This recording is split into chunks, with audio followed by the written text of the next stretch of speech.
মতুয়া এবং বাংলাদেশ থেকে ধর্মীয় কারণে উৎপীড়িত হয়ে আসা কয়েক কোটি হিন্দু, তারা নরেন্দ্র মোদী ছাড়া, বিজেপি ছাড়া কাউকে চেনে না।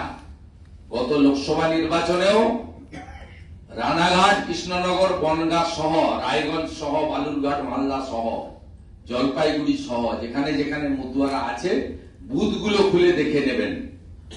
100টা ভোট পড়লে 90টা ভোট পড়ে বিজেপির পক্ষে। সেই কারণে কৃষ্ণনগরের সাংসদ, আপনার দলের সাংসদ মহুয়া মৈত্র কি ভাষা প্রয়োগ করেছিলেন কয়েক মাস আগে? বলেছিলেন যে তোমরা কাঠের মালা, ওটা কাঠের মালা নয় মমতা ব্যানার্জি, ওটা আচার মালা, কাঠের মালা পরে তোমরা আমাদের মিটিং এ আসো লক্ষ্মীর ভান্ডার চাইতে, ভাতা চাইতে, আর 100টার মধ্যে 85টা ভোট তোমরা বিজেপিকে দাও।